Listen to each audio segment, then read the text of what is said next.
Ja, we hebben bijna een uur gesproken, dus dat is heel lastig om het helemaal kort te doen. Ja. Maar we hebben het eigenlijk ook gehad over 7 prioriteiten die voor ons echt heel belangrijk zijn als ziekenhuis en ook voor de zorg van Aruba. Eén daarvan is personele houdbaarheid. We moeten zorgen dat we genoeg kundig personeel blijven behouden. En dat betekent dat we eigenlijk willen dat er een salarisverhoging of een inflatiecorrectie voor alle salarissen in de zorg plaatsvindt. Maar ook interessante opleidingen en dat we met elkaar nadenken over het bovenformatief opleiden van de juiste plekken. Het tweede is dat we met elkaar eigenlijk inzetten op de integratie van cure and care. Dat ook de ouderenzorg verzekerde zorg wordt. En nu is het zo dat veel ouderen buiten de boot vallen en minder goede zorg kunnen krijgen die ze eigenlijk nodig hebben en waar ze recht op hebben. En dat is inclusief revalidatie, waar wij als ziekenhuis met een project mee bezig zijn. Het derde is dat we vinden dat er een integratie en uiteindelijk tot een fusie tussen het HOH en de IMSAL moet plaatsvinden. Ook om te zorgen dat de kwaliteit geborgd is, de veiligheid van zorg en ook schaarste middelen die we hebben, dus een accommodatie, personeel, dat we daar goed mee omgaan. En dat we goede uitwisseling van patiëntendata en arts en personeel kunnen hebben. Een ander onderdeel is bouw. Is eigenlijk dat we voor ze willen zorgen dat het gebouw snel afkomt en dat we zorgen dat er een goed stevig ziekenhuis staat. En in dat ziekenhuis dat er geconsolideerde zorg plaatsvindt. Dat we proberen zoveel mogelijk goede zorg op het eiland te houden. Zo min mogelijk zorg uitzenden naar Colombia, zo min mogelijk naar Nederland. En dat we blijven investeren in innovatie, investeren in ICT, in e-health oplossingen, robotchirurgie. En nou ja, zorgen we met elkaar dat we op het eiland zorg kunnen leveren waar iedereen behoefte aan heeft. En het andere onderdeel waar we erg op hebben gefocust is de zorg voor ongedocumenteerden. We hebben op dit moment een hoge openstaande rekening aan illegale zorg, maar ook aan zorg die we aan toeristen soms leveren.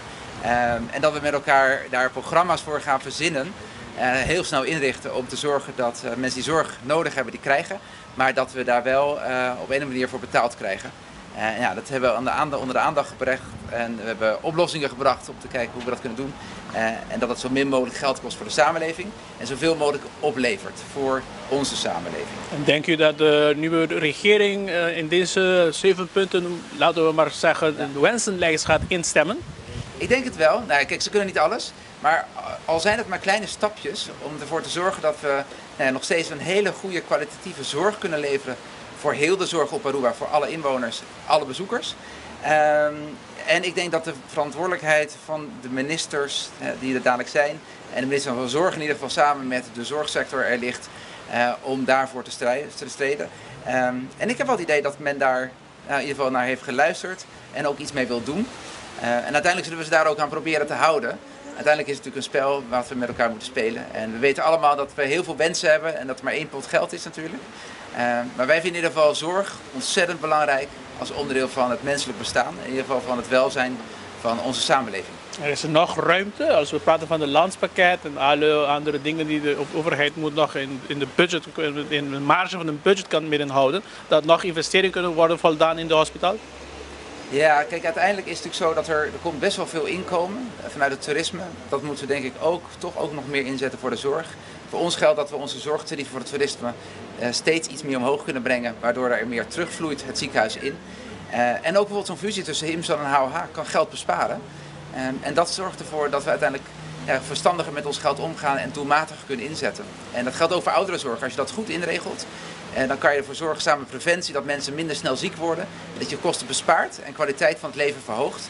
En dat zijn allerlei onderdelen in het landspakket als je kijkt naar samenwerking, doelmatige zorg. We hebben een zorgakkoord liggen, we hebben een rapport liggen over hoe we de salarissen het beste kunnen vormgeven.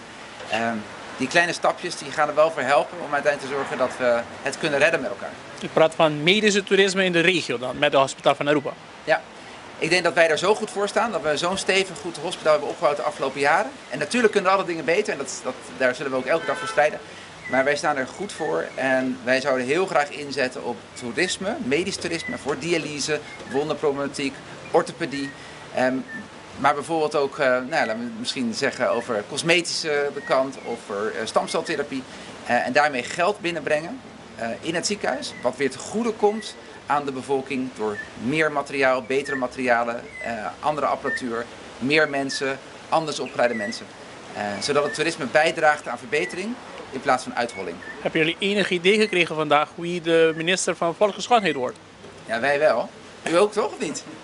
Ja, wij denken dat het Merwedwei het ras wordt. Maar alles hangt natuurlijk helemaal af of het ook uiteindelijk gewoon, of men daaruit komt. En uiteindelijk of het pakket wat het kabinet moet verdelen met elkaar, of dat gaat lukken. Maar wie het ook mag zijn, ik denk dat wij in ieder geval ons beste beentje zullen voortzetten. En in ieder geval zullen zorgen dat we de informatie die wij hebben delen. En dat we samen de handschoen oppakken om te zorgen dat de zorg voor onze bevolking goed overeind staat. Voor de komende jaren blijft u directeur van je hospitaal? Het is wel het idee. Maar je weet het natuurlijk ook, dat weet je natuurlijk nooit. Maar ik heb niet de ambitie om weg te gaan. Ik vind het nog veel te leuk en er is nog heel veel te doen. Ik heb hele fijne collega's. Ik vind het eiland ontzettend mooi en waardevol. En ik vind het ook heel nobel om hier een steentje te kunnen bijdragen.